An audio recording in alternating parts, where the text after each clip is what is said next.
Hello and welcome. Namaste. I am Kate. This is the lovely Trisha. We have got 25 minutes of yoga aligned together today. How are you feeling? Great. Ready for some alignment? Yes. Awesome. Very If ready. you're ready at home as well, to get even more prepared, grab yourself a couple of supports for today's practice. Blocks, cans, or bottles of an even size are going to do the trick. Books will do the trick too. And I'm going to be focusing on back bending, so opening up, lengthening through the spine, both the back side of the spine and the front side of the spine. So when I say front side of the spine, keeping an awareness of moving forward in space as you drop back. Trish, how does that sound? Great. Awesome. Let's do it. Coming into Vajrasana, the thunderbolt position, kneeling on your mat. Towards the back of your mat, if you can. If this is super uncomfortable, elevate your hips with your blocks or come into a cross-legged position. You can let your hands drop wherever they land and then let your eyelids drop too. Taking these first few moments with your gaze turned inwards to connect in with yourself, letting go of all the parts of your day, the pieces, the bits that are done or undone, so that you can begin to settle into this practice, into yourself. You've made the commitment to be here. We can solidify that commitment even more by anchoring into the body and the breath. Letting your shins sink down, lengthening up through the spine into the crown of the head. And then into that space all the way from the crown of your head to your shins. Breathing a little deeper. A little slower, a little fuller.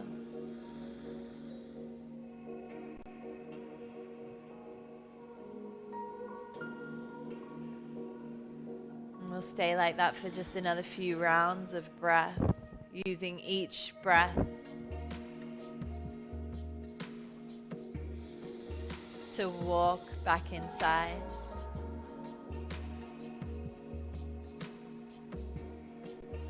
Feel your way in.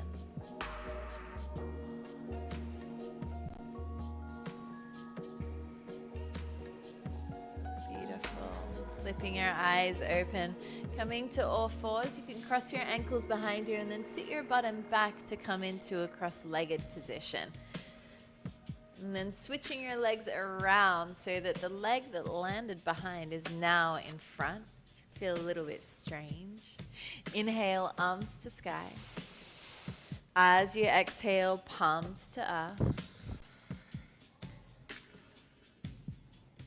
If you've got space, the forearms drop to the ground. But we're keeping fleshy parts of the butt cheeks firmly sinking down. Breathing across the back side of the body. And already we're beginning to make a little more space into the lower, the middle, and the upper back. From here, press into the outer edges of the feet. Lift the arms towards the sky. Inhale. As you exhale, left hand to earth, right arm reaches over. We're going to keep this flowing to wake the body up. Inhale to center and exhale over to the right. Now moving in time with your breath, either with your eyes open or closed.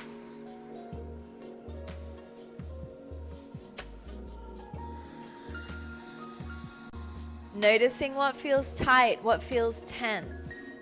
Wherever we're holding, we hold the potential to create space to let go. Let's take these little swings forward. So as you inhale, you begin to reach and front of you and exhale to sweep back. Inhale, sweeping forward. And again, you use your breath to move your body, either with your eyes open or closed, keeping your lower body firm to the ground. So isolating the movement into the torso.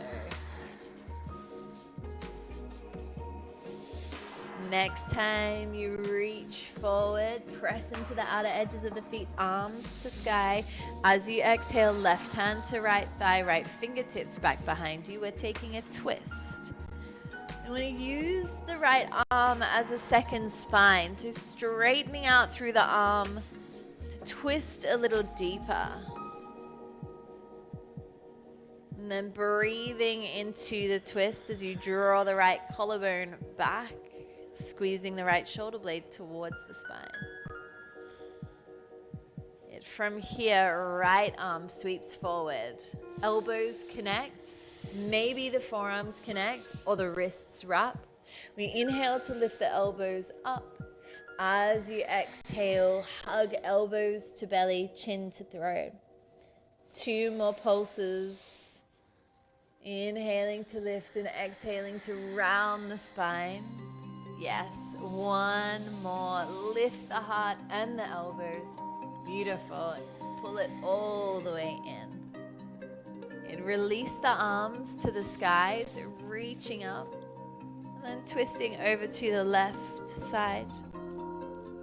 Right hand to left thigh this time. Left fingertips back behind you. And if you take a look, you'll see that Trish is so tall in her twist here. So she's not leaning back into the back hand at all.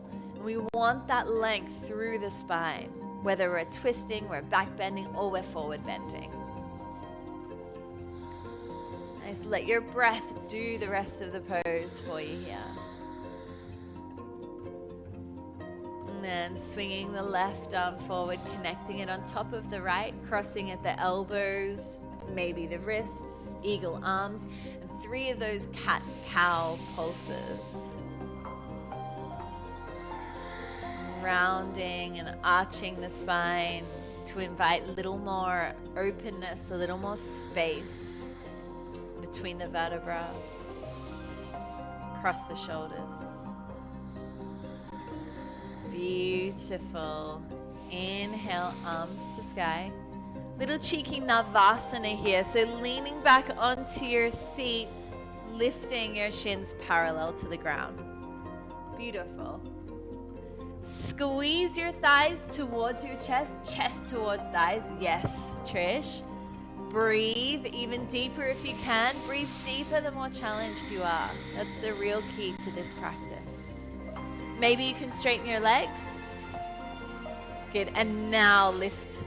Legs towards chest, chest towards legs. Good. And then crossing the legs, rolling over the shins, coming into downward facing dog. If coming into downward facing dog doesn't happen that elegantly for you, no problem. We're going to meet here in this inverted V shape. Feet are hip width apart, hands are shoulder width apart. Take a little walk out through your feet. You're lifting and lowering your heels. You're making a little more space into your hamstrings and your calves. Maybe rocking your hips from side to side. You're going to bring a little bit of energy into your shoulders, coming forward into a plank pose momentarily. And then sending your hips high into downward facing dog.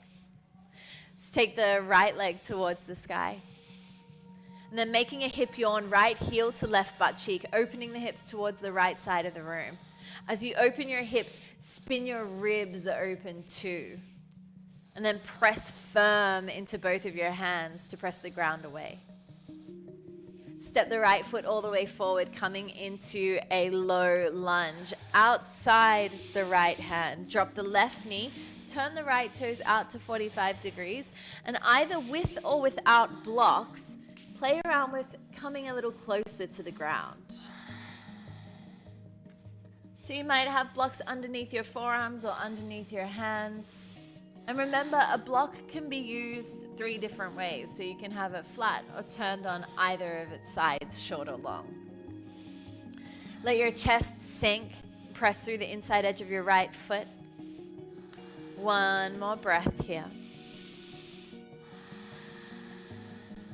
And then use your hands to press the ground away from you and walk your right foot towards the center of your mat. And then shuffle your left knee in. So the left knee is positioned underneath your left hip. Good. Extend your right arm towards the sky. And either bring your left hand to your lower back for support, or if you've got a little more space in your body, hand to a block next to your knee or your shin, or the left hand might reach all the way back towards the left heel or calf. As much as you're leaning back, move forward. So press into the four corners of your front foot. Draw your belly and hips forward, and then lift through your heart to reach back. Beautiful work. Downward facing dog. I gotcha. Take a little walk out. Recalibrate. Left leg high. Hip yawn, left heel to right butt cheek. Sink through the right heel and press the ground away from you evenly through both of your hands. Bring the left foot all the way forward outside the left hand, turning the left foot out to 45 degrees. Sink your right knee down and either stay lifted or begin to lower towards the ground, with or without the aid of blocks. Is this side a little bit tighter for you? Mm-hmm. Yeah, yes. Cool. So you may or may not have noticed Trish didn't use blocks on the first side but came into the same shape. This side she's getting a little bit of extra support from the blocks.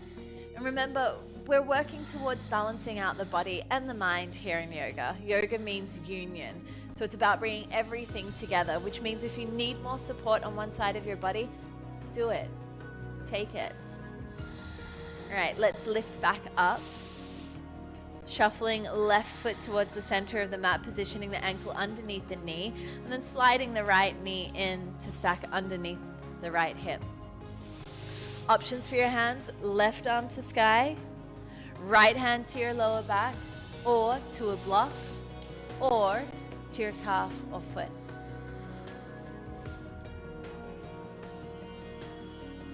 Stay bent through your front knee. That's super important. You're weighting down through your front foot. And then lift as much as you can up through your belly into your chest. Don't forget your breath, you guys. It's super important to keep on breathing. Breathe through the tension. Breathe through the tightness. Breathe through the challenge. Downward facing dog. Little walk off through the feet. And then child's pose. Take a break. Knees together, toes together. Breathe into your lower back. Imagine space spreading from the spine, wrapping around into your front body. The mantra for practice today is the word open. Using a mantra can help us to direct the mind in the practice so that we're less distracted by both external and internal distractions. Let's come back up to Adho Mukha Svanasana, downward facing dog. We'll take the right leg high, inhale. This time as you exhale, right heel to left butt cheek, flip dog. So coming all the way over onto the right foot, 10 toes point towards the back of your mat. Your right arm reaches into the space behind you and your left hand is pressing down into the ground. You've got 2 more breaths here. Can you lift your hips a little bit higher? Now, a little challenge for you. With or without putting your right hand down, step your right foot all the way to the top of your mat. Yeah, there you go. Seal the left heel, warrior 2, Virabhadrasana 2. Beautiful work. So just as a guide, the ankles are about wrist length apart. We're sinking through the hips, bringing the right thigh parallel to the ground. At the same time, work your right thigh towards the right side of the room so that your right glutes switch on. The shoulders stack above the hips. Gazes over the front, middle, fingertips. Last breath. And then go ahead and cartwheel your hands either side of the front foot. We're coming into wild thing, sliding onto the outside edge of the left foot, bringing the right leg all the way over, coming onto the ball of the right foot, lifting the right heel. So a little bit different to flip dog. Notice the shape. Your left leg is straight here. We're still getting a beautiful bend through the spine, opening through the chest. Engaging the left hand, gripping with your fingertips. Downward facing dog. Little walkout, little lift off. And then let's do it all on the left side, you guys. Left leg high. Flip your dog, heel to butt cheek. Remember, you can stay with your hip yawn if you don't want to flip your dog. Both legs are super bent. We're pressing through the soles of the feet to lift the hips. Pressing the hand away from the ground to generate a little more energy through the chest and heart. Beautiful. Left foot steps to downward, to warrior two, my bad. And then we open up wide. Sinking the left thigh bone deeper, good. And then do the same with your shoulders. So we have a tendency to hunch here. Trish, can you show me what it looks like when you hunch? Oh, and then show me what it looks like when you relax. Oh, look at that, so good. Watch the front ribs here, that they're not flaring out. We want to wrap an imaginary corset around the torso and still be able to breathe. Nice. Equal effort through the arms and the feet and legs. Cartwheel the hands. Let's do our wild thing, coming onto the outside edge of your right foot and then stepping the left ball of the foot back. Straighten out through the right leg, lift the hips, and reach through the left fingertips. Fill the belly up with breath. Even if you're wobbling, if you're shaking, stay with it. You've got 2 more breaths, just 2 more breaths here. This might be the only time you get wild today. Make it count. Back to downward facing dog. And then a much needed break, I'm going to assume. Yeah. Child's pose. Can be a little bit tough on the arms and the wrists with the flip dog and wild thing. The good news is we've really warmed up the spine. So we're going to come into a couple of back bends from here. Trish, let's look at camel pose. So sitting up on your knees. If you're completely new to camel pose, it might serve you just to sit and watch. We are going to take 3 rounds of the same pose. I'm going to give you lots of variations, and you can stay with any of those variations or progress if you want to go a little bit deeper. So hands to back first. So coming up onto the knees, turning the hands to place them on the lower back. Fingers point up towards your shoulder blades. The heels of your hands are at the top of your butt, right? So into your lower back. Trish, can you walk your hands up your back? Just yes, there you go. And we're using the fingers to the hands to broaden the space between the hips and the waist. Yeah? Now, we're going to begin to bend backwards. But as you do, press your thighs forward, press your hips forward, and propel your heart upwards. If it's okay for you, you can drop your head back, but only if that's okay for your neck. Magnetize the elbows, squeezing the shoulder blades together. Hold for 2 more breaths. And then release, bottom to heels. How was that? Good. Beautiful. All right, you guys. Second round, optional blocks. Now, depending on your flexibility, The blocks might be closer to your knees or closer to your heels. So it depends on how deep you want to go and where your body's at today. Same shape through your torso, hands to blocks.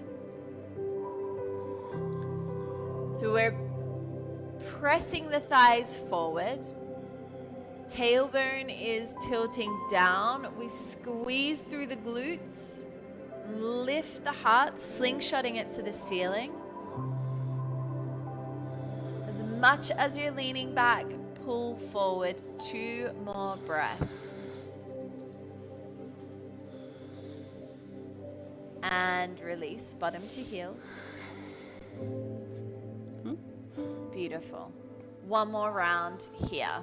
If you're done, that's totally fine. You can come into child's pose. If you want one more round, coming up onto your knees, tucking your toes or untucking your toes. Hands reach for the heels, one at a time. Lean back to move forward. Beautiful. 3 breaths here.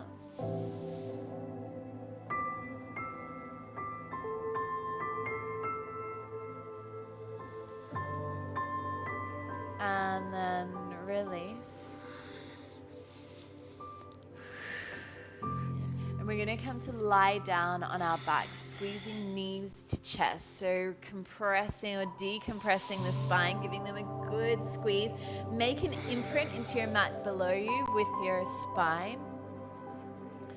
And then taking a happy baby pose, arms thread inside the legs. We grab the outer edges of the feet, little rock from side to side.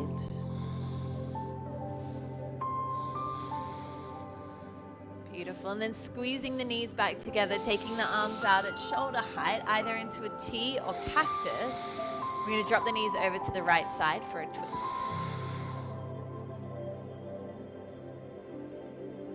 Just taking a few breaths there.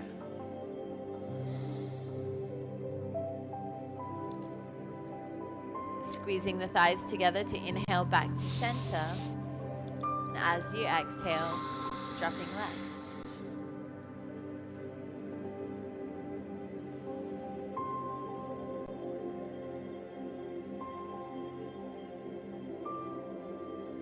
Gently drawing the knees back to center and extending the legs out, preparing for Shavasana. Arms by your sides, palms turned towards the sky. And the essence of this practice was really about opening. So as you lay here in Shavasana, allow yourself to receive all the beautiful effort of your practice. These next couple of minutes, there's nowhere else you need to go, nothing else you need to do. Just be completely still with yourself, bathing in the beauty of the practice. And in the subtlety of those sensations, whether they be breath or the space where there was tightness.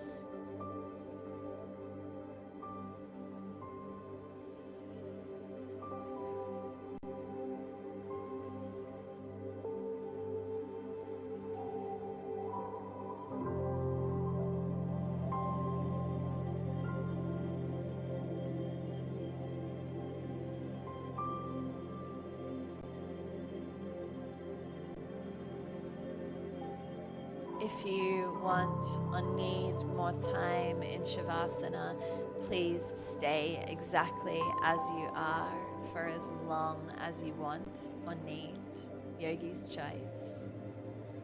Those of you who are going to close your practice with Trisha and I, you can roll over onto one side.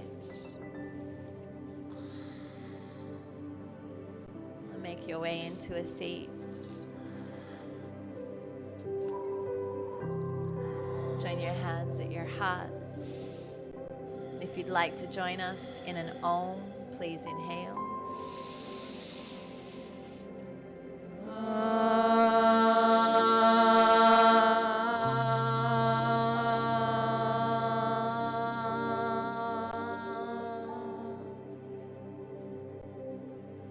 Namaste.